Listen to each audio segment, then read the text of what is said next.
Welcome to Healthy Births, Happy Babies, where we share tips, tools, and stories grounded in natural childbirth and parenting principles, so that instead of feeling overwhelmed and confused during this exciting time in your life, you feel safe, supported, and empowered in your childbirth and parenting journey.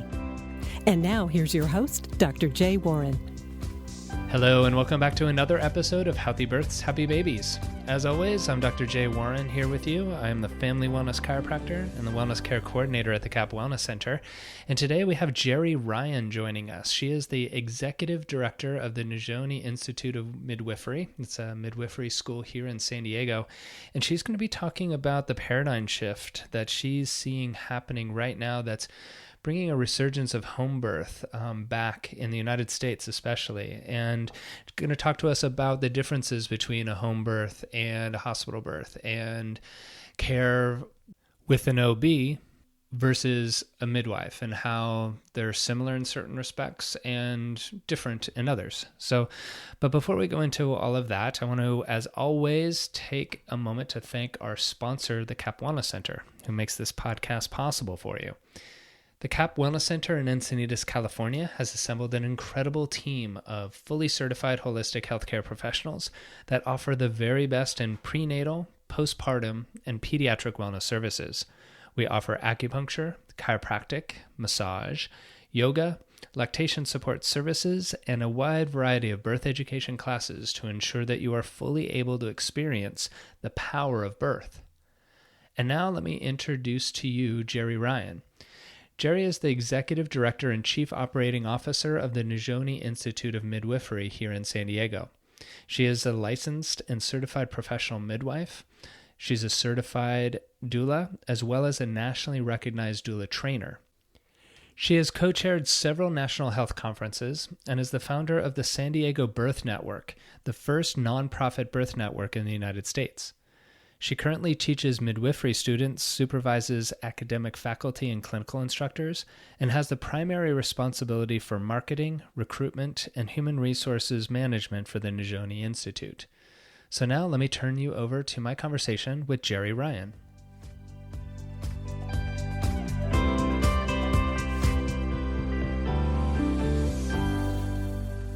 Gerri, welcome to the podcast. Thank you. Happy to be here. Great. Well, I'm really excited to have you on today because our listeners on Healthy Births, Happy Babies really are obviously interested in natural birth, natural childbirth methods. And sometimes the majority of the episodes that we have is really around hospital care, doing things as naturally as possible in the hospital. But we also have a growing portion of our listeners that are interested in home birth. And that's really why I wanted to bring you on, because of your work with your own midwifery school and as a doula. So thank you for sharing your time with us today and your wisdom with the listeners. What I'd like to start off with you, though, before we jump into that subject, is we just read your bio and had information there, but share with our listeners a little bit more about yourself and really kind of what started you on this journey and led you up to where you are today. Okay. Well, first of all, I'll have to say that my eyes were open to midwifery with my own first pregnancy. And I initially started off with a family practice doc and felt like I just wasn't getting the information that I needed. And granted, this was about 40 years ago, so we didn't have the web at the time, and researching in books and that sort of thing just didn't give me a lot of options. So I switched over to an OB's office, and I thought I want the best for my child, so I'm going to get the OB because they're the specialist. And after 2 visits to the OB office and never seeing the doctor, I just kept feeling like something was missing. So a friend of mine told me about midwives. I had never heard of midwives. And I lived in Phoenix at the time, and I found out that there were midwives practicing down on the south end of town. And I just kept thinking, okay, women working with women, that's got to be the difference. That's got to be what's missing. And when I went to my first midwifery appointment, I was well over halfway into my pregnancy, and they actually spent 45 minutes with me. I was thrilled.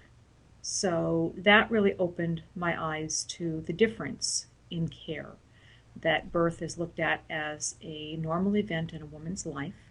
It's not a clinical disaster waiting to happen. And then the other real benefit that I had was the labor and delivery nurses were our childbirth educators.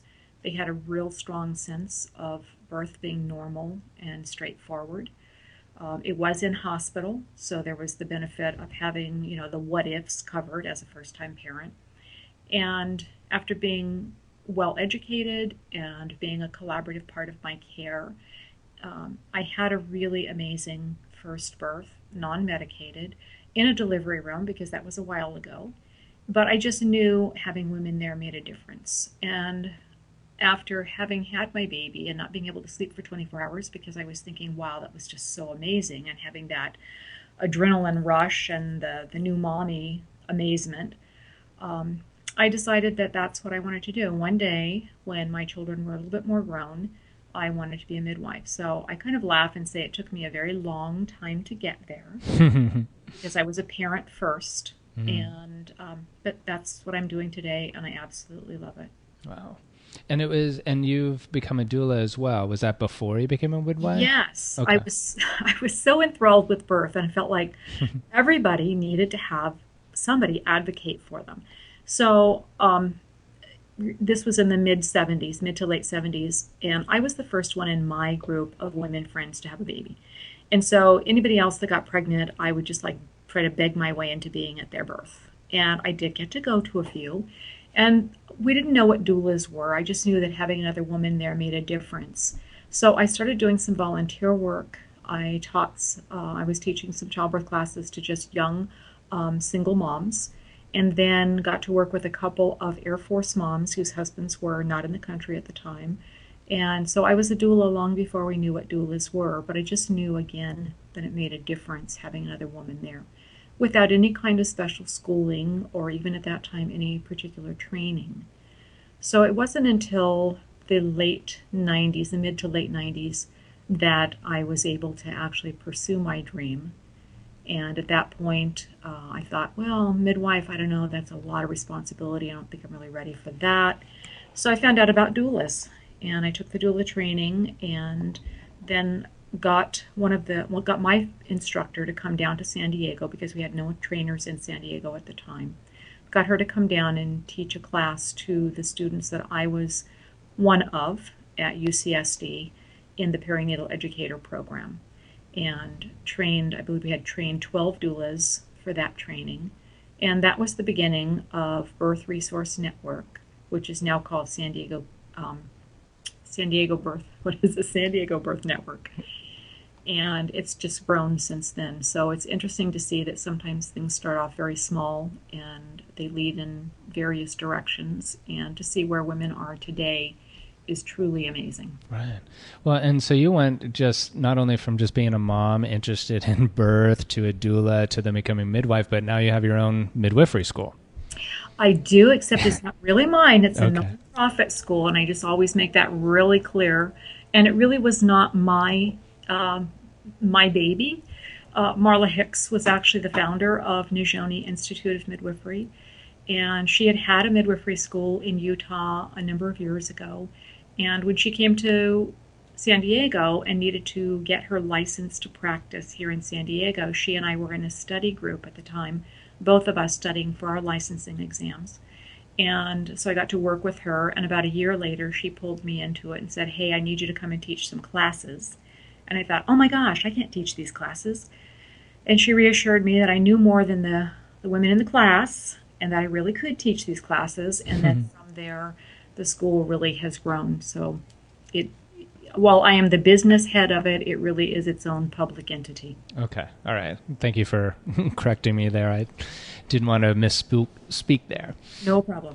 Yeah. So now with you being so immersed, especially in the San Diego natural birth community, what do you find are the trends that are happening with women and in what they're looking for in their birth?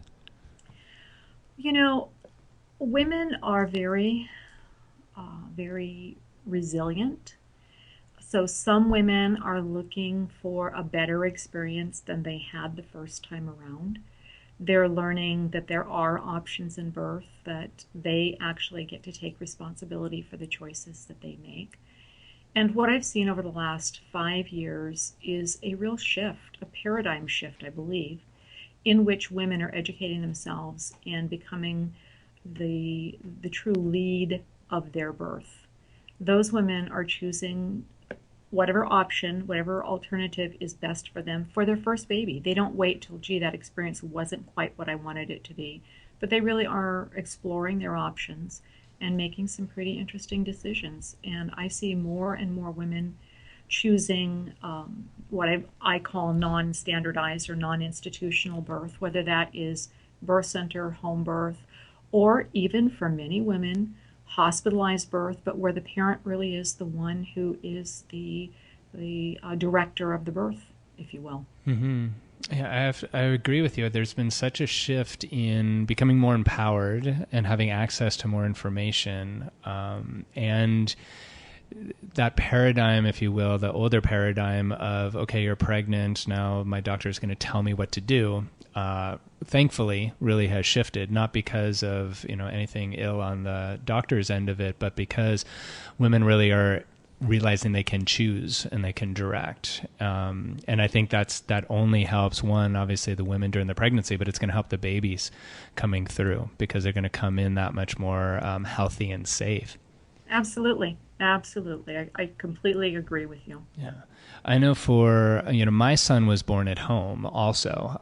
He's 2.5 now, and we had a midwife, and the home birth experience was amazing for us. So we just loved it. And, as a chiropractor, that was something that I was always interested in for my child, learning about birth and prenatally. But also, then this was, 20 years ago when I was in chiropractic school, I also understood that the birth being at home was really up to mama. It wasn't really up to me. And something that I always say for the women that I work with is the best place for you to have your birth is where you feel most comfortable and most safe. And, in our case, Effie and I's case, like we were most comfortable at home, but not all women feel that way. And so what are the kind of things that a woman who's interested in exploring a home birth or something that's maybe in a birth center experience rather than a hospital, that you would have them consider or ask and find resources about? Well, I think there really are a lot of options now. One of the first things that I like to inform people about is that home birth is for healthy women and healthy babies. So I think it's important to have a woman who's healthy, who has a good overall wellness going on. So that may incorporate good exercise, seeing chiropractors, acupuncturists. She's really taking care of herself. And on that same vein, I would just say that probably 95% of all women could and oftentimes do have a healthy pregnancy. So that's the number one thing that as a midwife that we look at is that they're low risk and that they're healthy. The other thing that I would have families think about is what do their midwives or their care providers bring with them? As midwives, we don't feel that home birth at all cost is relevant in today's society. We're really happy to have hospitals, especially when things are not going along a normal trajectory, or if there are risk factors that develop in the course of the pregnancy. There are many things that we are trained to help bring back within norm, but if they don't, then we're happy to have facilities that can handle the more high risk and necessary to surveil mom and baby a little closer. But that's not most people. And I think when we stop thinking about birth as being a fearful, invasive accident waiting to happen, we begin to see birth as a normal part of a woman's life, a healthy woman's life. And therefore our view on it changes. So what parents can do is really educate themselves as to what the choices are and understand that they are choices. They're not told what to do or not do, but they take responsibility for that, and then they move forward from there. Okay.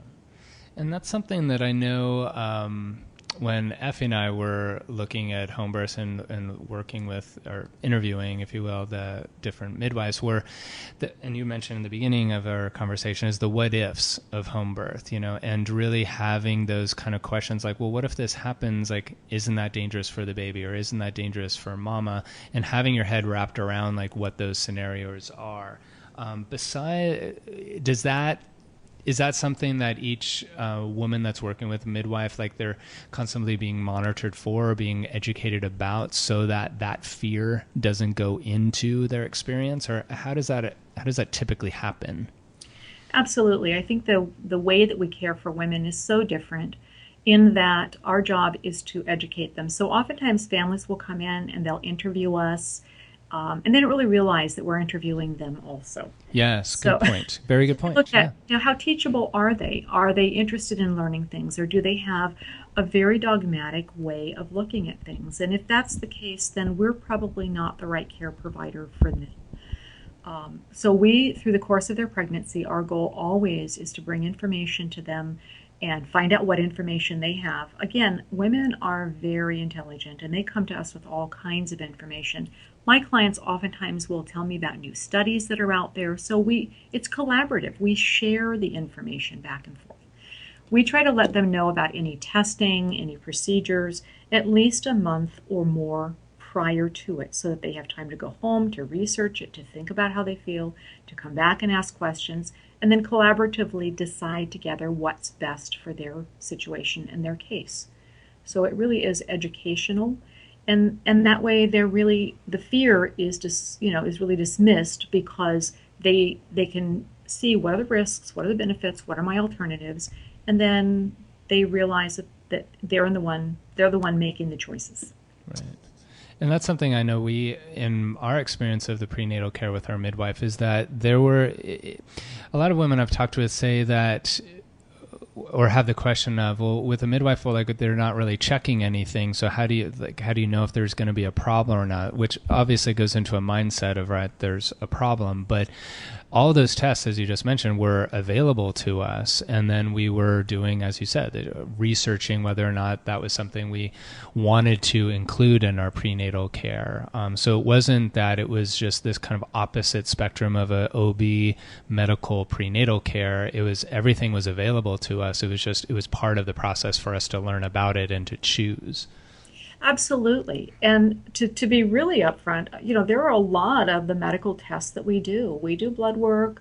We send families out for ultrasound. We give them all their options in terms of prenatal, non-invasive prenatal testing, genetic testing, all of those things. And then it's up to the client to choose if those things are right for them. So the opportunity is certainly there. And by the medical board, by our licensing board, we're required to offer many of those things that people refer to as medical interventions. So we offer them, we give full informed consent, and then the family's the one who makes the decision as to what is appropriate. And I know that we did lots of those testings, not all of them, but we did have, periodic checks with blood work. I think we did one ultrasound all the way throughout. We chose not to do a lot of them, but part of the reason why we were able to do that is because Effie was very healthy and we had a very healthy pregnancy, so that if things were turning in a different direction, then we would be monitored and be able to do some more testing to make sure or transfer over. And I think that's something as far as I guess the issue is, or not issue, but the thing is about a transfer rate. I know that our midwife, the big what if I had in my mind was, what if something goes wrong at home and we're far away from the hospital? I don't want to put Effie or my baby at danger. And what our midwife told us, and I'd like you to speak to this too, was that she was not afraid of doing a hospital transfer at all. She was very adamant about, if that's what your baby and Effie need, then that's what we're going to do, which was definitely reassuring for us as parents to know that our midwife wasn't dogmatic in no, you're staying at home, you're having a home birth. Absolutely. And we do monitor the baby through the course of the labor, of course. Really paying attention to what is baby telling us, what are their heart tones, what's going on. So there certainly are signs and symptoms that tell us that things are not going in the fashion that we would expect them to, and we can make adjustments. But our feeling is hospitals are there for a purpose, and if we need to transfer somebody in, we don't hesitate to do that. Not only do we not hesitate to do so, but we actually have it set up in terms of exactly what to do. So early in a person's care, they fill out what we call an emergency care form, which tells us here's the nearest hospital, here's the hospital I prefer to go to. We've worked through all of their options in those areas. Some of our families, we have them pre-register at hospital, especially our first-time mamas. They tend to be more of our transfer rate. So that they've also had the opportunity to go through that door. We call it the elephant sitting in the room. If you never discuss it, it's more likely to show up. So let's not walk around the issue. Let's discuss why, when we might go, what that would look like. And they're very well prepared for that. Before we do a transfer, we typically will call the hospital and give them the report as to why we're transferring in. We have full documentation. We currently do electronic charting, but those last few weeks of pregnancy, we make sure that we actually have a full printout so that there's no question of what labs, how's the pregnancy gone, so that the transition is smooth. And then we also give report when we arrive. We go with the family, give report to the staff, turn over the care, and then we tend to, at least one of us will stay with the family for the course of the birth. We then pick up all of their postpartum care once they're released from the hospital. So I think postpartum care is a big part of midwifery care that's not discussed. It's certainly very different than the institutional care. Well, I think, and I agree, and I love to talk more about it right now, in that there actually is postpartum care with a midwifery care, whereas a lot of times, as far as your prenatal obstetrician care, unfortunately, it's kind of like one post check at 6 weeks, and then you're sent on your way. And well, our experience was we had a lot of care afterwards, checking in and guidance and reassurance and tips and tools. Is that something that's very typical of midwifery care? Absolutely. And I would say that in my practice, we have 100% breastfeeding rate even at 8 weeks out. And one of the reasons that we can boast of that, and I think most midwives would say the same thing, is that we're really involved those early few days and really can help lactation go the best way that it can. So postpartum care, I think, is the hallmark of what midwifery care has been for centuries. We normally come out and see our families within 24 to 36 hours after the birth. We see them again on day 3 or 4. Our first-time mamas we see at the end of 7 days, so at a week. And then we see them all at the end of 2 weeks. All of those visits are home visits. You don't pack up and come to us, we come to you. That really facilitates breastfeeding because mom's not having to leave the house and pack up and all of those things that go with getting a new baby out the door. And then we also have moms come into the office for their well mommy, well baby checks at 4, 6, and even up to 8 weeks. In my practice, we have a new mommy morning where once a month, all of our new mamas come in for about a 2-hour period. We carve out about 30 minutes to spend with each one of them, but otherwise they're together in a group and they're talking about lactation and they're talking about the challenges that they're having or how well things are going. And it builds community and it allows women to teach each other and to see what works and what doesn't. We also have a lactation group that meets at our office every Tuesday morning. It doesn't matter where you birth, from 10 to 11, if you're having concerns or issues or just want to get a baby weight check, and those are all free. And that's something that if a woman's not been through, a birth yet, you really should know that is very comprehensive care. A lot of the women that are coming in postpartum wise are not feeling neglected. I don't want to say in a negative sense there, but really kind of lost, because there is a lack of care and they didn't know what they needed afterwards. And so having that much contact at, 24 hours afterwards, day 3, a couple times before, 3, 4 times before 2 weeks is up is huge to be able to help, especially a new parent. It really is. And sometimes just sitting and listening to them, tells us a lot about what's going on. How is she eating? How is she sleeping? How is her partner doing? I think partners oftentimes get missed too. And it's a huge change for the whole family. So our goal is to help them get things integrated. This is going to be a new norm. It may be, temporary for the first 6 weeks until things are really in a new normal for them. But just listening makes a huge difference. People come up with their own solutions if somebody's willing to listen. Yeah, and having someone that they've worked with all the way throughout their pregnancy then be those people that are helping them on the other side of things is just that much more comforting, as well as it just can really be facilitated that much more rather than it being someone that's brand new. It can definitely happen if it's someone brand new, but much better if it's the one that's cared for the whole childbearing process. Absolutely. I think that's really important. No, so in our closing minutes, for those people that are listening and that are interested in contacting you or learning more about what you're doing as far as midwifery, how best can they contact you? Probably the best way to contact us is through the website, San Diego County Midwives, as in plural, because there's 2 of us in the practice. It's probably the best way to get a hold of us. You can email us, go on, look at our website. We have a ton of information on our website. And then from that email, where we usually try to follow up within 24 hours, if not sooner. Okay, great. And I'll have links to that website in the podcast show notes in iTunes, as well as on the webpage if you're listening to us on the blog post right now. So you can just click onto that and contact Gerri that way. My last 2 questions I'd like to ask you is, the first one is for the moms that are listening, or hopefully the dads as well, is what's the main take-home point that you'd like that listener to take home with them and take to heart around what we talked about today?